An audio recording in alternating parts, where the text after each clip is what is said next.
Across the long sweep of history, human migrations have redrawn borders, toppled kingdoms, and transformed civilizations.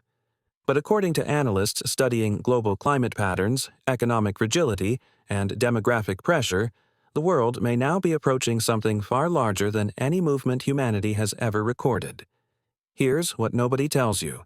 If current trends continue, the next century could see up to 1 billion people displaced by heat, drought, rising seas, crop failures, and collapsing local economies. Not as a single dramatic event, but as a slow-motion shock that grows each year until it reshapes the map of human settlement entirely. This is where the pattern begins. Right now, in your financial present, the earliest consequences are already showing up.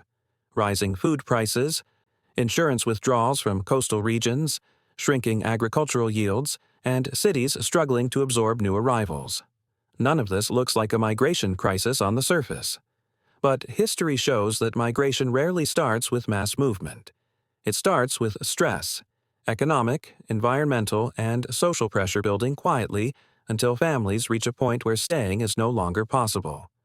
To understand the scale of what analysts believe could unfold, we must look backward at the historical moments when climate stress triggered human movement, and what those migrations did to the societies involved. Our first case is the Late Bronze Age collapse around 1200 BCE, when a network of prosperous Mediterranean civilizations, Egyptians, Mycenaeans, Hittites, Canaanites, faced sudden and devastating pressure. Archaeological evidence suggests that droughts, crop failures, and resource shortages triggered waves of migration across the region.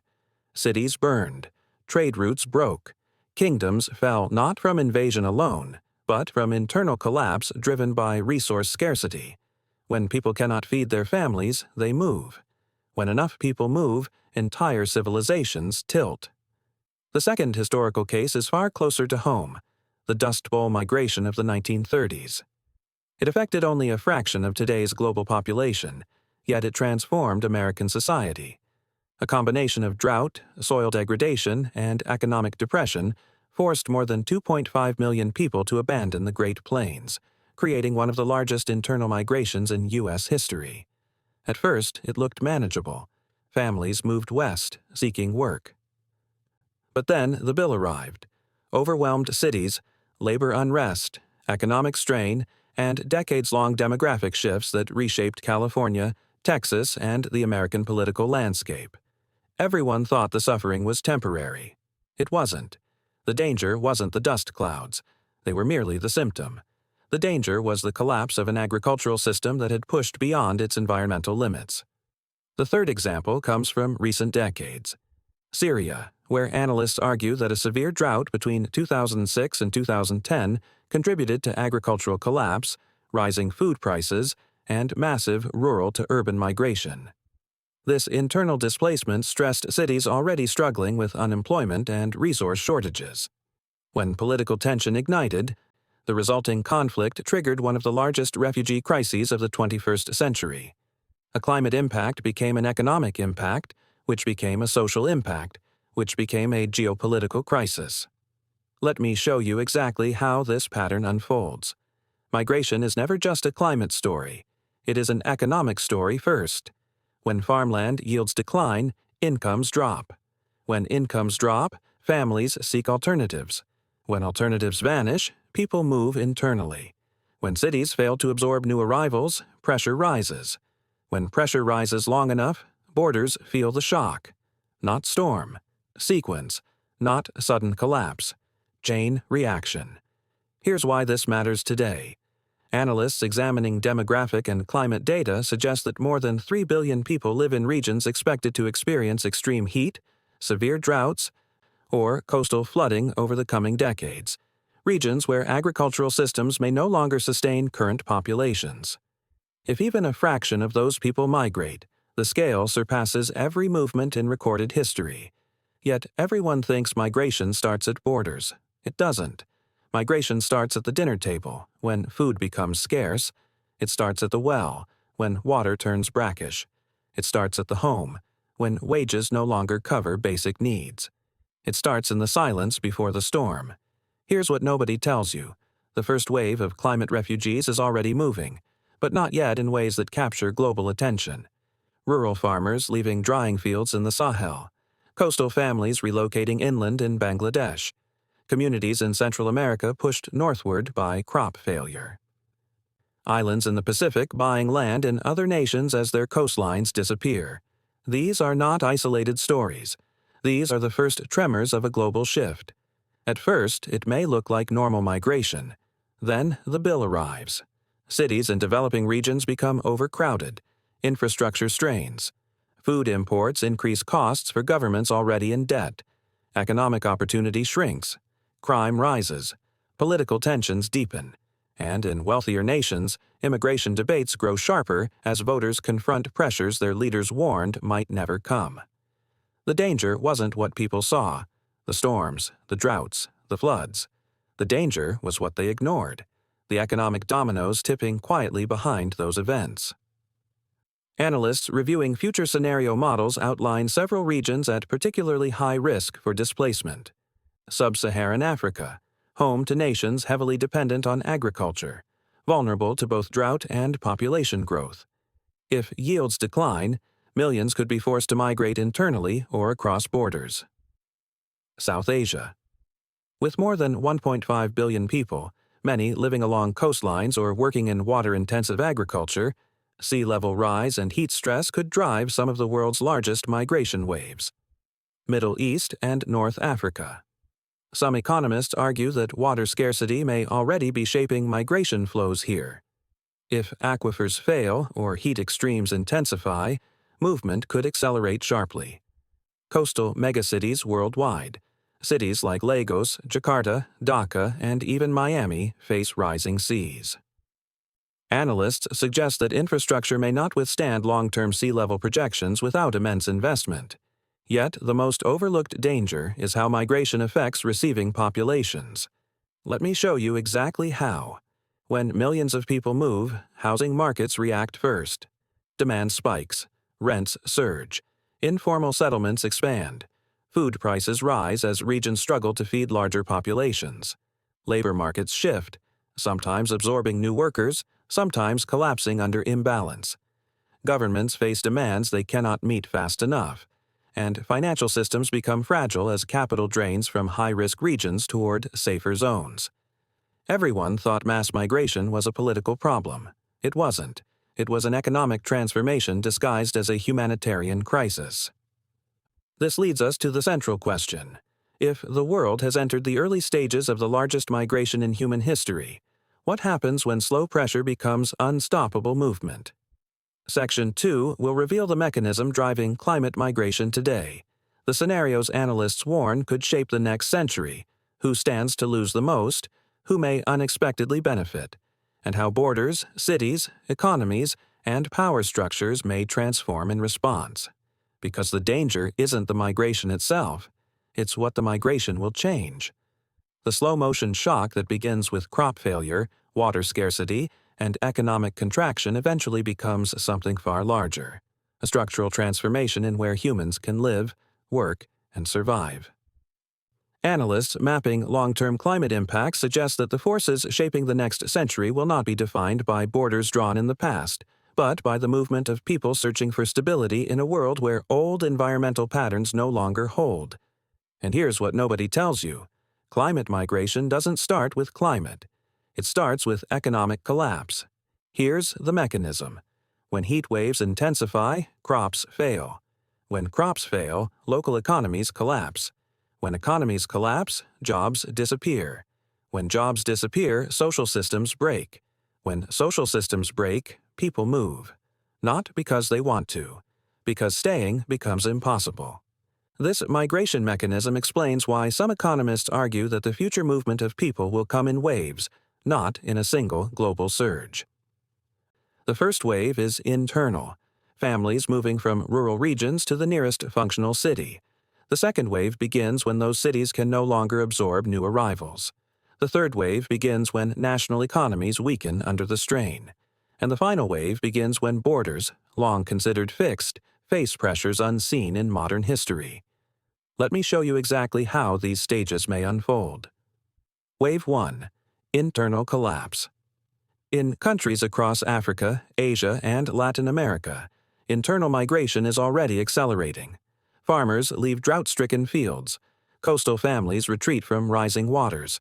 Villages that depended on predictable rainfall for centuries now face uncertainty each growing season. Analysts suggest that tens of millions have already relocated within their own countries due to climate stress. At first, it looks manageable. Families move to a city with jobs. Cities absorb them. The system bends. Then the bill arrives. Wave 2, urban overload. As cities swell, infrastructure breaks. Water systems, transportation networks, electrical grids, hospitals. Informal settlements expand. Crime rises. Food prices increase. Housing markets overheat. Middle-class families feel the strain. Governments promise reforms they cannot fund. And urban residents, increasingly squeezed, begin to migrate themselves. Not because of climate directly, but because the basic economic functions of their cities begin to fracture. Everyone thought the danger was the drought. It wasn't. The danger was the collapse of the economic engine the drought undermined. Wave 3. National strain. Once internal migration overwhelms a nation's capacity to respond, political stability falters. Some countries may experience higher taxation, declining job growth, or rising civil unrest. Others may face reduced agricultural output, shrinking freshwater reserves, and widening inequality. Here's what nobody tells you. When enough people move internally, nations don't collapse at the edges. They collapse at the center. Capital flees. Investment shrinks. Foreign lenders demand reforms.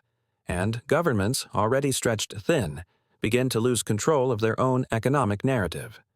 At this stage, even people who were not directly harmed by climate events feel the consequences. Food becomes more expensive. Water becomes less reliable. Jobs become scarcer. And migration becomes a national conversation rather than a rural one. This is where the trap emerges. When internal conditions deteriorate, millions begin to look beyond their borders, not out of ambition, but out of necessity. Wave 4. Cross-border movement. This is the wave that reshapes geopolitics. Coastal erosion in Bangladesh, heat waves in the Middle East, drought in the Horn of Africa, flooding in Southeast Asia, desertification in the Sahel. Each of these forces produces people who will eventually seek refuge in more stable nations. Analysts argue that Europe, North America, and parts of East Asia may face the largest border pressures, if this historical pattern applies. Wealthier nations will have resources to respond, but also face political polarization, social friction, and rising economic expectations from both citizens and newcomers. Not invasion. Realignment. Not chaos. Transformation. Here's why this matters. Mass migration has always been one of the most powerful forces reshaping human history. The fall of Rome was influenced by migration. The formation of medieval Europe was driven by migration. The population of the Americas was transformed by migration. And the world we live in today is the product of centuries-long migration cycles. But the coming wave is different, not because of scale alone, but because of speed. If even a fraction of the projected 1 billion climate migrants relocate over the next 50 to 80 years, cities, nations, and economies will be forced to reorganize themselves around survival rather than stability. Let me show you exactly how nations may respond. Scenario 1. Controlled adaptation. Nations create regulated migration corridors. Inland cities expand.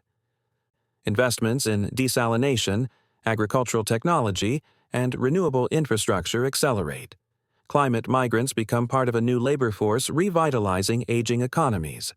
This scenario requires coordination, planning, and political stability, conditions that some analysts believe may emerge in nations prepared to embrace change. Scenario 2. Hard borders, harder consequences. Nations restrict immigration. Populations facing climate stress accumulate at borders. Smuggling networks expand. Border conflicts intensify. Economies reliant on young workers contract. Housing markets destabilize. Insurance systems struggle as disasters escalate. Under this scenario, pressure does not disappear. It accumulates. Scenario 3. Regional destabilization and forced migration governments collapse under resource scarcity. Neighboring states face spillover effects. Entire regions experience cycles of movement, conflict, and economic decline. According to some economists, this scenario becomes more likely if global temperatures exceed certain thresholds and critical agricultural belts fail. Here's what nobody tells you. Whether migration becomes an opportunity or a crisis depends less on the climate itself, and more on the political and economic decisions made in response. Now we arrive at the crucial part of the story: who loses and who adapts. Those who lose include nations dependent on climate-sensitive agriculture, coastal megacities, low-income populations, fragile governments, regions with limited water or arable land. Those who adapt include inland cities with capacity to grow, nations with strong institutions, economies investing early in climate resilience, companies specializing in food, water, and energy technology, younger populations migrating toward stability and opportunity. The great irony is that migration, often framed as a threat, has historically been one of the most powerful drivers of innovation, cultural exchange, and economic expansion, but only when systems are ready to absorb newcomers. As the documentary closes, one truth stands out: the world is not facing a migration crisis. The world is facing a migration transformation, because the danger isn't that 1 billion people may move. The danger is what happens when the systems receiving them refuse to change. Borders will shift, cities will evolve, economies will bend, and human history will enter a new chapter, written not by those who stay, but by those who must move.